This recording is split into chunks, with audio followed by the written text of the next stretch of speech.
সবুজের ছায়া, নীরবতা আর শান্ত বাতাস, এটাই গাজীপুর। শহর থেকে মাত্র কয়েক কদম দূরে, অথচ এতটাই আলাদা যেন প্রকৃতি নিজেই এখানে একটু বেশি নিঃশ্বাস ফেলে। আজকে ঈদের দ্বিতীয় দিন। আমরা যাচ্ছি ঢাকার ধামরাই উপজেলা থেকে গাজীপুরের উদ্দেশ্যে। ধামরাই থেকে গাজীপুর যাওয়া তুলনামূলকভাবে সহজ যদি আপনাদের বাইক থাকে। তাছাড়া যাদের বাইক নেই তারাও খুব সুন্দরভাবে যেতে পারবেন এই গাজীপুরের মাওনা রোড দিয়ে। ধামরাই ধুলিপিটা বাস স্ট্যান্ড থেকেই সিএনজি পাওয়া যায়, যা কিনা সরাসরি আপনাকে নিয়ে যাবে কালিয়াকৈরে। সেখান থেকে আবার সিএনজি নিয়ে আপনি খুব সহজেই চলে যেতে পারবেন গাজীপুরের মাওনা রোড দিয়ে, গাজীপুরের সবচেয়ে সুন্দর জায়গাগুলোতে। ঢাকা থেকে মাওনা যাওয়া মানে এক ধরনের থেরাপি। প্রথমে একটু জ্যাম, কিন্তু শহর ছাড়িয়ে গেলে রাস্তা খুলে যায় আর হাওয়ার জাপটা গায়ে লাগতেই মন ভালো হয়ে যায়। কানে হেডফোন, প্রিয় গান বাজছে, সামনে লম্বা রাস্তা আর আমি আমার বাইক, একটা ছোট অ্যাডভেঞ্চার শুরু।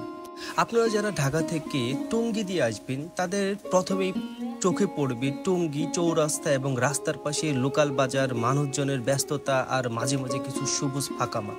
শহরের কোলাহল থাকলেও রাস্তার পাশে দেখা মেলে একদম অন্যরকম এক জীবনের, ধীরে চলা কিন্তু প্রাণবন্ত। এখন আমরা পৌঁছে গেছি মাওনায়। চারদিকে এত সবুজ, বাতাস এত ঠান্ডা, মনে হচ্ছে এই জায়গায় কিছুক্ষণ বসে থাকলে সব ক্লান্তি মুছে যাবে। সত্যি বলতে আমরা যারা শহরে থাকি, প্রকৃতির এই প্রশান্তি আমাদের খুবই দরকার।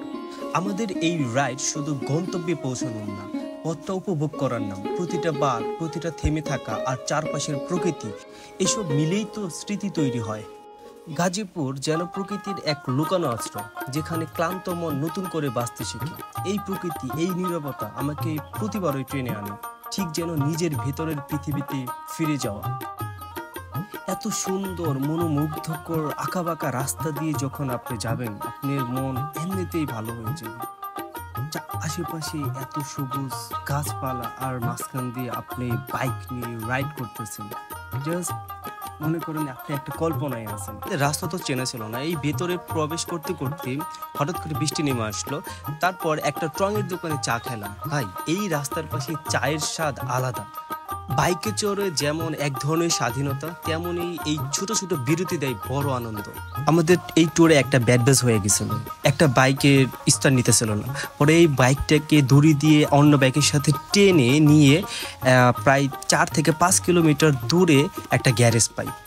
সেখান থেকে প্রায় 2 ঘন্টার মতো ওই বাইকটাকে ঠিক করে তারপর রাত 8টার দিকে আমাদের ব্যাক করতে হয়। এই কারণে অন্যান্য প্লেসগুলো আমরা ঠিক মতো ঘুরতে পাইনি। 8:30টার দিকে বাইকটা ঠিক হওয়ার পর আমরা চলে আসি কালিয়াকৈর থেকে সেই বিখ্যাত পেঁয়াজও খেয়ে রওনা দিই বাড়ির উদ্দেশ্যে। আসার পথে এই মালাই চপটাও ট্রাই করা হয়েছিল।